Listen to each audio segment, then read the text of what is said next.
looking at this squad, these are guys who are top 3, or at least an argument at bare minimum for top 3 in the role across the board. Exactly, and you know, we're going to be straight into picks and bans, and one thing you were telling me right before we went on air for this one, Penguin, was that you wanted to see Night Syndra, but JDG does not want to relive that summer final where the Scatter of the Week clutched them out the game. We do still have the Olaf open. Kanavi also might get his Udyr pick that he has been wanting to play.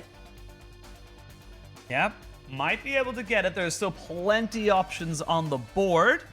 See what top esports want to ban away as the last one. You can see the Samira, the Xayah, the Kaiser's still available with the Syndra as well taken away. The Udyr banned out of respect. Not going to be given that one. They just watched the last series and how incredibly oppressive it was in that game 1. They do not want to give that over to someone who, like Kanavi, who can make the most out of the pick. And now I wonder for the side of top esports what they go towards, because neither of these junglers have actually played Olaf yet this split. It's not really a champion I think of in association with either one, right? But Karsa, I love it. Bringing it out for the first time this split. We have seen Kanavi go a lot towards things like the Graves. Of course, he does play all the AP junglers. You hit on it last series, the whole Renekton plus AP jungler combination always being possible. So it's a question of what Kanavi wants to index into. Yeah, we'll see now what they want to kind of work towards. I do believe the last time we saw the Olaf for Karsa was in Worlds, I believe. I think he played it twice. Or sorry, it wasn't even that. It was the mid-season cup, excuse me. And he went 1-1 on it. So again, like you said, not really something that we've seen him play all too often. And something that he hasn't shown, wouldn't, as you say, be in the wheelhouse of champions that I would say, oh yeah, that's a Karsa champion. But Kanavi leaning towards what we've kind of flagged as a red herring in the grave, something that's had plenty of priority in the LPL, but not a lot of success. Ooh, but I'm really excited for this. This actually ends up getting locked in. This was something I expected today out from Jackie Love. We remember his performance on Senna at Worlds during group stage. He made Senna look unreal. He was carrying with this champion 1v9, goes really well with these sustained bruisers like Olaf. You could throw the Aatrox in there. We did see her get buffs on the newest patch. Her Q now does also apply the Kraken Slayer true damage as well. So, you know, we can talk more specifics in game, but I like what TES are putting together so far. But both drafts overall, I'd say, feeling more standard. Yeah, feeling far more standard from what we're used to seeing. Definitely conforming to the meta, if you will. Now we'll see what either side wants to prioritize. The Zoe, pretty much the AD carries, the mid laners, and the junglers all locked in. The top lane is where we're going to maybe see a lot of these bans come in. The Gragas, I like that ban away on the top side of top esports. That is a flex. You can put it into top, you can put it into support. So it's definitely a good one to get rid of off the bat. And JDG, they look like they're getting rid of, you know, the Jace, but the Renekton's still available. The Gnar, which has just been banned away. The Camille, there's still plenty of options here for either side if they want to go a bit more aggressive. Yeah, maybe the Renekton would be the go-to here, but the thing I would like to see out of 369 is, like I said, something that brings a lot of sustain, whether it is the Renekton, the Aatrox, things along those lines that do synergize quite well with the Senna. Of course, Aatrox did get a slight nerf to how he works with a lot of the new items, so top esports, they don't want to show anything. They want to save their counter pick for top lane rather than support, which actually in hindsight does make more sense when the Senna pick does signify more towards playing towards your solo lanes.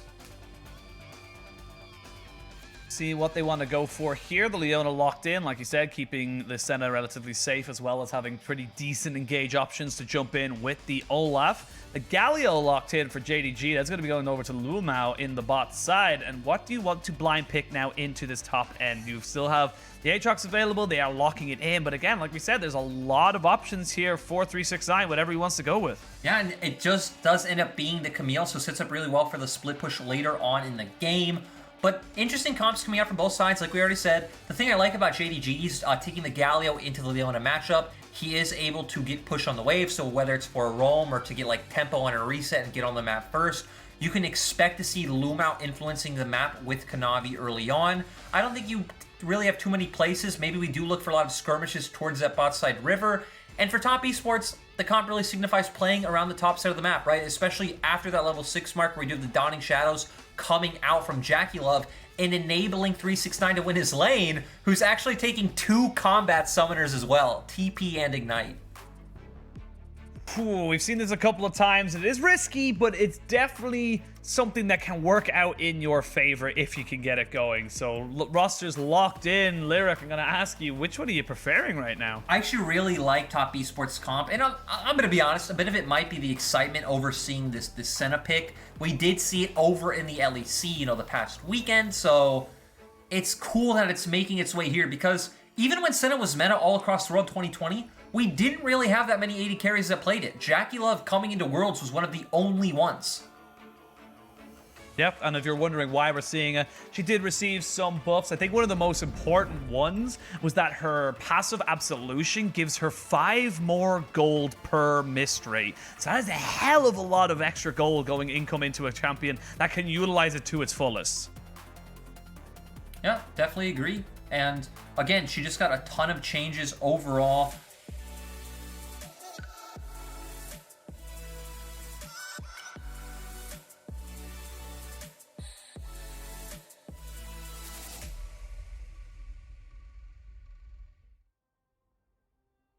Well, apologies for that, Jordan. Didn't realize we're going to have a nice, cool intro for this one there. We'll now know for the next one.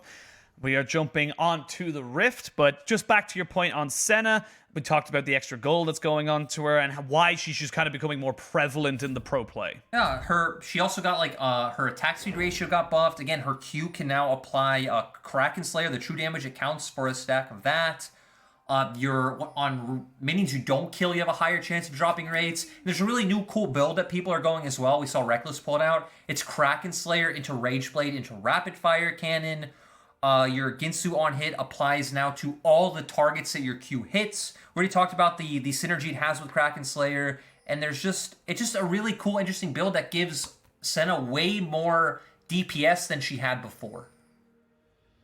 And the attack speed buff is something that's very curious to me because it doesn't feel like it should be a lot from 0.2 to 0.3. But later in the game, when you have the items that we just mentioned there, like the Kraken Slayer, etc., it becomes absurdly oppressive to try and deal with her because she's just getting these, extra auto attacks off with the Glacial Augment that we previously mentioned, and that becomes just so hard to kind of deal with in the later stages of the game because it feels like you just can't get anywhere close to her. I mean, you can think about it, right? It's the 0.2 to 0.3. You just gained 50% of the ratio that you had, so definitely a big one. And like we said, even though a lot of these changes are really cool, we still expect this to be a more top-centric game. Again, you look at the summoner spells on the side of 369. We know that Jackie Love has the global ultimate. And even Aatrox vs. Camille being a bit of a volatile matchup, whoever does get ahead early on will typically stay ahead, for a large majority of the game. It's kind of been the meta right now, as you said. It's kind of been something that we've expected to see overall. Lamau trying to find something there with the Justice Punch and the Shield of Duran, but not able to get any purchase. And now we can see if there's a little bit of a re-engage on the side of top esports with Joe and Jackie Love do pick up themselves their own level 2. Something we didn't really get to talk about, and why something I wanted to talk about a little bit more in depth, was the Graves pick overall, and why we're kind of seeing it fall off of priority, and why it didn't really get going despite having such a high prevalence in a lot of the leagues around the world. Why do you feel like it just wasn't able to kind of have the impact that a lot of people assumed it would have? For me, it wasn't anything really directly with Graves. It was a byproduct of the champions around it, to where we saw, obviously, the Gore Drinker, Stair Exchanges propping up champions like Olaf and Pantheon so much more. And then we also think of the AP junglers and how, again, without having to buy jungle items... I'm going to pause, though. We have a dive, Penguin. We do. TP is going to be coming out here, and that's actually just all top esports want. They just wanted the summoner out. They get it. They back themselves away. It was very much necessary for Yagao to use that to try and make sure that Zoom did not lose this absolutely massive wave that was crashing into his tower. And I want to highlight this is really important for the side of top esports, because in 2020, when they succeeded, they were funneling so many resources into 369. Carso would never go bottom. He would consistently gank top. We saw Knight a lot of times use his TP to look for dives in the top side, and their bot lane would just be on an island. Jackie Love and at the time Yuyanja were fine in most lane matchups, even just 2v2. They solo killed Suning's bot lane in the semifinals in LPL 2020 summer. So I like that they're going back to this style that's familiar to them. Again, I think Kelsey Moser said it really well once when I heard her say, Carson and Top Esports are all about doubling down. And I, despite what might be right or wrong, I think it's really cool and really fun that Top Esports are just going to continue to double down on what made them a strong team before. I like that teams in the LPL have this personal flavor, and it's not about just black and white, what is right or wrong.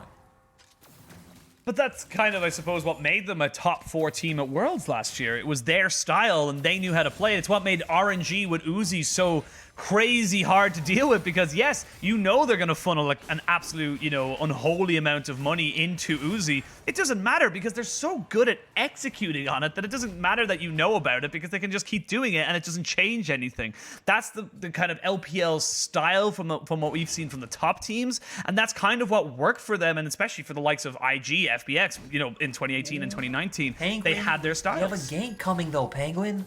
Konami's looking for it. They do have a gank. Yeah, they have a gank and a TP. Zoom going to be dropping in here now as double TP invested here from Top Esports. They're fully investing the double down. Like you said, it's a 4v4 in this bot side. It's going to be a 5v4 as now they've got Yagao jumping in. First blood will be given over to 369. He's not quite level 6 just yet. Still waiting on ultimates, and it's so difficult to get these health bars down when you have someone like a Senna. And that is going to be a first blood. Nothing else really untoward going to happen here. To say that, 369 feeling a little bit more frisky, feeling like maybe he might be able to go for something, but everyone backs away. Great engage there from Top Esports. They get themselves the first blood, and great double down there to make sure they didn't lose anybody. Yeah, we saw Lumao going to start that one off a bit early. TP's come out. He gets locked down by the hookshot, wall shot, just gets immediately bursted out. And you said it, right? That was a 5v4 on the bottom side of the map that Top Esports, the ones who were the 4, were able to win out on. Look at that top lane right now. Zoom is missing out on CS. He's losing gold and EXP that, sure, I guess 369 technically did lose a bit out on as well. He did share it in the bottom lane, but Karsa, also getting his own lead. It's really nice to see level advantage in both top and jungle for the side of Top Esports, even for Jackie Love over Logan. Yeah, honestly, it just felt like it was a coordinated effort from Top Esports. They weren't panicking. It wasn't a knee-jerk reaction to something the side of JDG did, and it just seemed to work out for them. And JDG, I don't think you can be too disappointed with how that one went, but you might be a little disappointed with how this one goes. As Zoom gets jumped on straight away. There's the Hextech ultimatum. The World Ender has been popped, as has the Ragnarok. It's gonna be 2 ultimates. No! Double flash, but not able to get it for Karsa. Not able to finish off that kill. So I also want to give a bit of context to the changes to Aatrox. What they did to him was they took some of the healing out of his ultimate and put it into his E passive. And people might look at it and be like, what does that mean? Isn't this pretty much just the same? Aatrox's ultimate amplifies all healing. So things like Gore Drinker, things like Ravenous Hunter, all of those. To where his E is just on his auto attacks and his ability damage. So they're trying to de-synergize healing with the likes of Gore Drinker and Sterex that felt overwhelming. The same change also happened to Olaf with his W. The percent that of all healing got lowered, and he just got given a bit more lifesteal overall. So again, trying to take away what I think was a pretty toxic interaction of hey, amplified healing with Gore Drinker, Sterex, and all of those items. I think it was a really nice change on Riot's part. Yeah, it definitely felt like it was a little bit too overtuned. It's still getting nerfed, I believe. Gore Trigger is still getting nerfed in the next patch as well. So still feeling the pinch of that right now, and might see a new meta. In fact, I doubt we'll see a new meta until those changes come in. So I'll be curious to see how that one goes. But we're not in that meta. We're in this meta, and we can see, generally speaking, you won't be going towards too many crazy fights right now until they see an opportunity for either side. And for Kanavi, farming up is totally okay here if he can get a global objective from it, because right now he's just losing the Rift Herald to Karsa. I also think a big problem right now is that, 369 is winning in top lane. Knight, of course, is going to have early lane pressure over the Orianna, just able to spam out that paddle star and get the wave pushed in. But after that bot skirmish, Jackie Love and Joel have been the ones to have pressure, so this is the only play Kanavi can look for. He can look for the spot lane gank, but sadly he gets spotted out on a ward. Yep, he will now know he's been spotted. We won't know about the first one in the tri-bush, but that does potentially give him some breathing room towards this dragon, as they've got the push now in the bot side. Loken and Lumao have got the ultimates available, so play potential here for both sides. 369 being jumped on. Ooh, the hook shot does not get him out, and he takes a very unfavorable trade. And Zoom's now feeling it. He knows there's no flash onto 369. He has nowhere to go. He has no way out. There's the Hextech ultimatum, and Zoom capitalizing on a big mistake. But we gotta go straight down towards the bot side as we're gonna see everybody jumping on top of the Galio. It's a 2-for-1 trade as Yagao flashing himself away. Just dodge out a little bit, trying to find Jackie Love. Not able to get the clockwork auto attack. 2-for-2 overall, but Knight is not done. Knight wants a double, and Knight will find it. 3-for-2 overall in favor of Top Esports. Penguin, I love it. We're seeing the key members on both sides step up. Zoom has been the best performing member for the side of JDG thus far this split. Finds a chain, like you says. 369 is no flash. Ends up getting solo killed on the opposite end. We don't see how that fight started, but Knight comes in and he is the one to clean it up and pick up these kills. We're going to actually get a replay of this bot side skirmish. Lumao is the one going in, does find a really nice taunt, followed by the shockwave from Yagao, which is able to pick up Joel early on. But very clutch bubble from Knight is actually the thing that leads to Lumao going down. Karsa does buy a bit of time with all the healing coming out from Jackie Love. And again, it's just a question of when Knight can get here, picks up the flash, sent out, of course, with the self-heal as well. And yeah, it was just a good showcase for the mechanical play and the punishment coming out on Knight Zoe. Because we need to remember, Knight has a lot of best champions, and this is one of them. Yeah, Knight has a champion ocean of things that we are very, very okay with him playing onto.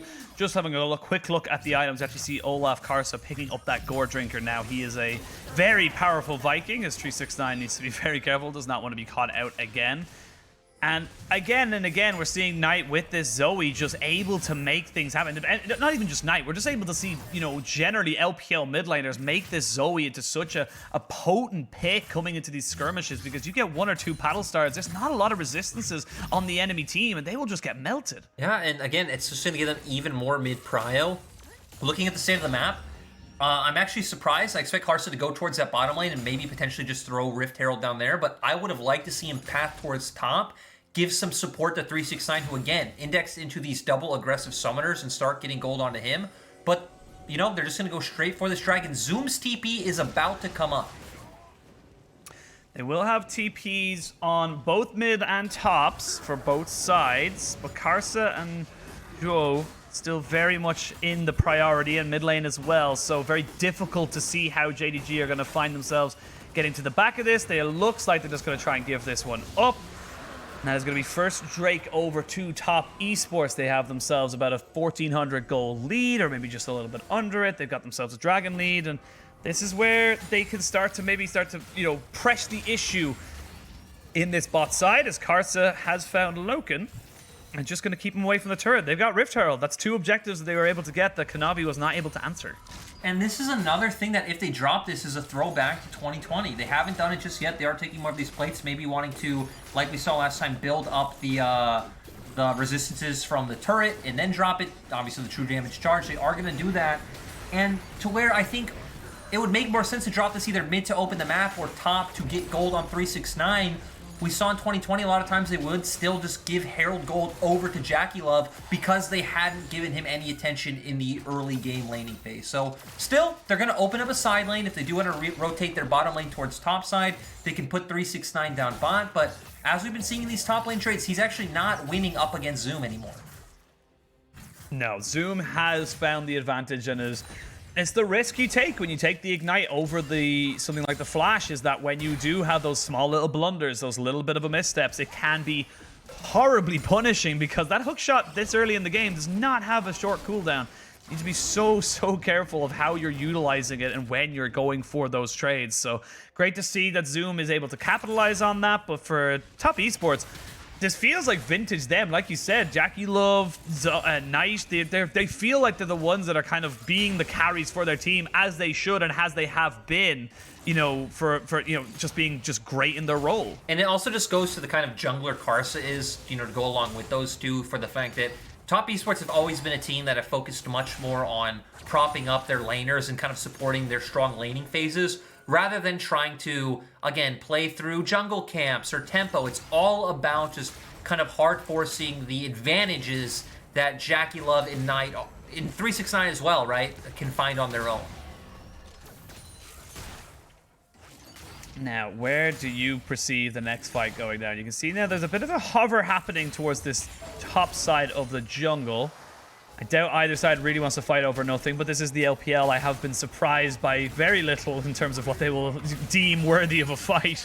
But where do you want to see either side look to try and maybe get an advantage in this game? Where do you want to see, you know, both sides looking to try and get something going? The thing is, we saw top esports, as I pause, Kanavi. Oh, Kanavi. They get the teleport as well out of Zoom. That's a big cooldown here for the side of JDG, wasted just to kind of keep Kanavi alive. He had to burn his flash as well, so 2 big summoners down is not ideal. And now top esports just get to get the Herald because we saw them setting up towards the top side because they did know that this was coming up. It does look like Kanavi was able to heal up already, just clearing out his Raptor camp, and they're just going to straight up go for this one. 369 in response is going to try to put some pressure on the bottom half of the map. He does still have his TP up if top esports want to take a fight. Yeah, there is no tier 1 turret. That was already taken. You can see now both sides posturing over this one. Trouble Bubble does not land. Battlestar coming in, though. Will it be enough? I'm not quite sure exactly who got that, but the fight has been started. You can see Zoom just fighting off 4 or 5 people right now. Kanavi does die. Zoom has to fall down as well. Lumao picks up the Rift Herald and tries to flash himself away. That Trouble Bubble almost lands down on top of him, but it does not matter. 369 will have his hook shot very soon, and it should be an easy pickup for him. They did pick up the Rift Herald, so it was JDG who got it, but what did they lose for getting it? Yeah, true, and really nice pincer movement as we see Lumao just trying to be a bit of annoyance, so let's go down the end. We saw a really nice, we'll even start from before the Rift Herald, really nice play from Knight, finds the trade onto Kanavi, which forces out the flash, and more importantly, forced out Zoom's TP. Because now Zoom doesn't have TP, JDG are pretty much forced to start the Herald there unless they're just willing to concede it overall. So they start right away. 369 still has his TP and finds an amazing pincer movement. And now, again, we're starting to see this gold lead for top esports starting to balloon. About 4K right now. And Dragon's coming up in 30 seconds, Penguin. Yeah, this is getting a little out of hand. I see exactly how they kind of go for this one here. And as you said, the poke here from Knight as Zoom just kind of tries to be a raid boss was just so key. It was really nice from him. I mean, Kanavi chunked out so early. And Zoom is trying to buy space on the opposite side. But like I said, the pincer comes in from 369's TP. He's able to finish off Kanavi. At the same time, Karsa flashed out. The other members are able to finish off Zoom. And it led to that massive teamfight win that TES had. Very important to notice. Loken does not have his mythic right now. He's only sitting on the High Noon Quiver. So there they go in. There's his Xenoblade jumping straight on top. Joe needs to be very careful, though, as he was a little alone. They don't quite get the ultimates down, but they get the Solar Flare, and that means there's no extra healing for Zoom. He cannot sustain. 2-man Shockwave onto the backside, but they're not able to get anything else out of it. It's becoming very difficult for the side of top esports to do anything, or sorry, for JDG to do anything against this top esports sides. I feel like they're going to have to concede this Dragon.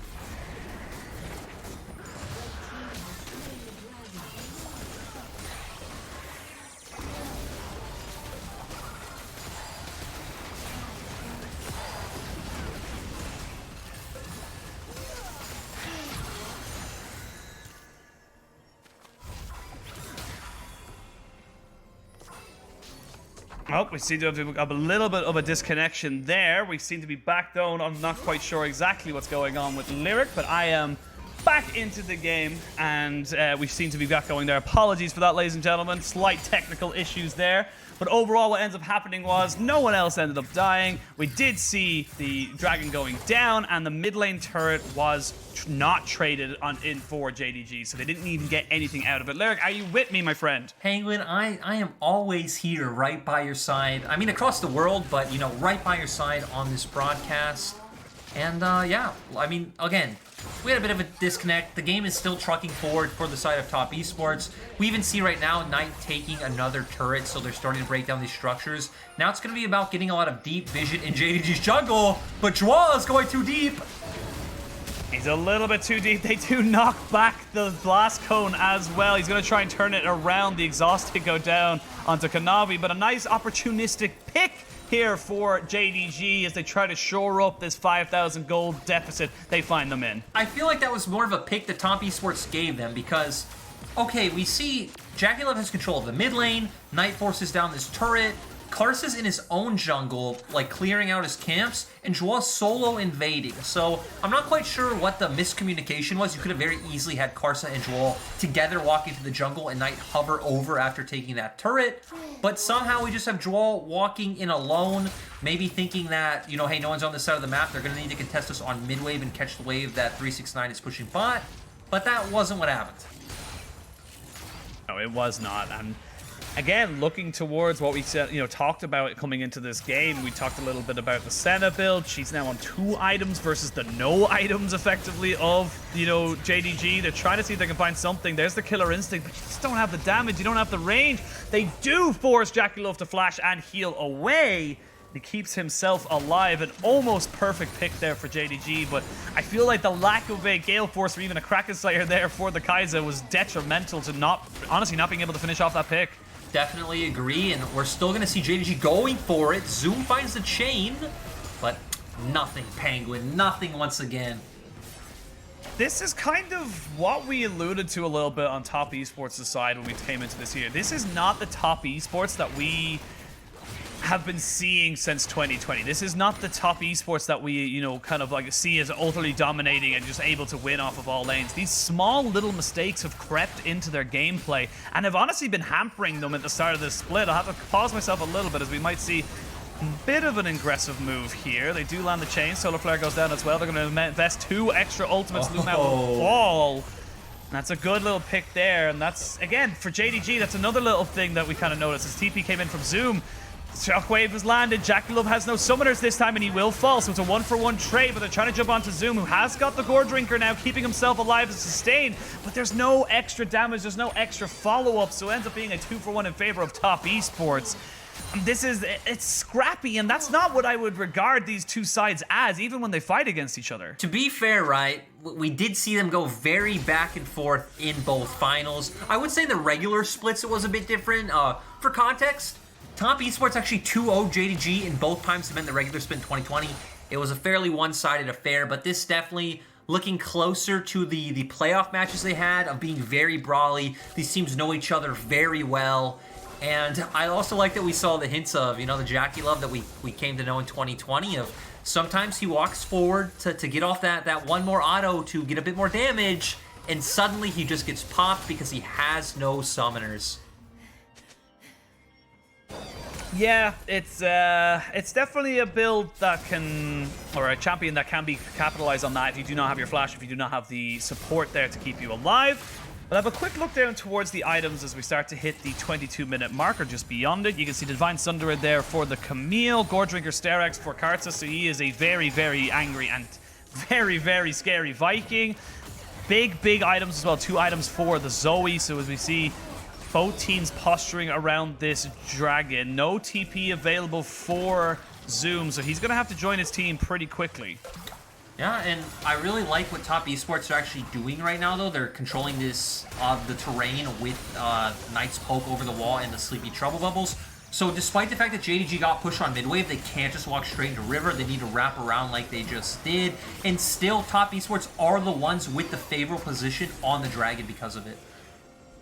This will put them onto Soul Point. So for JDG, you need this dragon to delay the game. 5v5. Here we go. Oh, great Trouble Bubble straight away, forcing the cleanse. They are not going to be able to get the steal. It's not going to be secured straight away, and Zoom goes down. The Galio's jumped in, but he's all on his lonesome. As I say that, though, they decide to jump in with the Kaiser. What are you doing, Loken? That was a suicide mission. And now Top Esports can take the rest of the kills. They are not going to be able to get anything from this on JDG's side, and that could honestly dispel Baron. They could either go for that, reset, they can do whatever they want. I just love the way that Top Esports chained all that together, but it does look like they're too far away from the top side of the map to look for that Baron, especially with the fact that their AD carry is down. Sure, they still do have the Olaf and the Camille, but it's not the same amount of DPS without having an AD carry right alongside with you.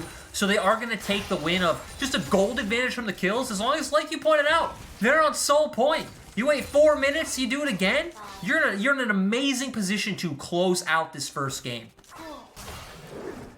Let's have a look at how this fight kind of goes. And like I said, I said that at the start, it starts with a great bubble that just completely zones out the backline of JDG. Yeah, and they also comboed it at the same time as an amazing Leona ultimate from Joel to make sure no one can walk into the pit. Still, we do see some members try to get in to get the steal. We see Loken look for the assassination on Jackulov, but they go too far forward. Top Esports are kind of like balled up, and it's pretty much just a death chamber for the side of JDG that TS welcome with open arms. Yeah, despite Zoom having a great start to the game, he's now 1-4, not really having the impact as the raid boss we expected, and I feel like right now it's just so difficult for them to get any damage down. They just haven't got the items behind them to make anything stick, because look at the two items. Literally got 2 items on every single person on the side of TES versus 1, maybe 2 on the side of JDG. They're just too far behind. I agree at this point for sure. 6k gold, and even the team fight for formation for Zoom is very hard. And I feel like we keep seeing a disconnect between him and Lumao, to where the team fight goes like this, right? 369 flanks JDG, and Zoom goes in onto Top Esports. Lumao will continuously ult to go try and stop 369 rather than going in with Zoom. So Zoom is then just 1v4, which against a very durable frontline in Olaf and Leona, then with the heals coming out from Senna, and then CC also from Zoe and Senna to keep him at arm's length. So it feels like he has a much tougher time without someone like Lumao and the other members able to follow up. And also just great TPs from 369, making it hell for Zoom in these team fights by himself. 6,000 gold lead, and still waiting for, I gotta say, Kanavi going the, a little bit of an interesting build here. We can actually see him going to QSS, completely ignoring the brown bags that are known as boots. Does not want anything to do with them. Feel like he doesn't really need them. There's plenty of dashes and ways of escaping, but with the top side now pretty much owned by Top Esports, they are going to be able to start moving in on this Baron, and that's where this game starts to get a little harder for the side of JDG. They don't really have any good ways of face checking into this team, and with the sustain you get with the Senna, it's just so difficult to really walk in anywhere. I mean, without Aatrox with them, they actually... Oh, God! Oh, no. That was amazing. They delete the Galio and completely sidestep the Orianna Shockwave. That is devastating for JDG. And now for Top Esports, though, you can just push in this mid wave. You've got full priority here and make your way towards this Baron. This is as clean as you can get. And the thing is, right, even if they don't get it, they can at least force TPs out from both Yagao and Zoom, and then they just be able to back off and make the play again. But 369 is actually coming in. Yeah, 369 is here. The flash from Loken will keep him alive and well, but only for a little limited time only, as the Hextech ultimatum is just too much for him to try and survive. And without Zoom, without Yagao, there's nowhere else they can really go. And this is just kind of make another pick, go back to Baron, get another pick, go back to Baron. You can keep baiting them all in, and these deaths are staggered. It's just great. I think at this point for TS, they should just be able to get this one. Zoom can TP and they can try to contest. We almost have the Orianna ultimate up again, but I feel like Top Esports just do this one a bit too fast. Oh my god, Lumao, he is just not able to do anything against Knight. One paddle star completely stops any aggressive move there from JDG to try and claim back any kind of, vision around that Baron pit.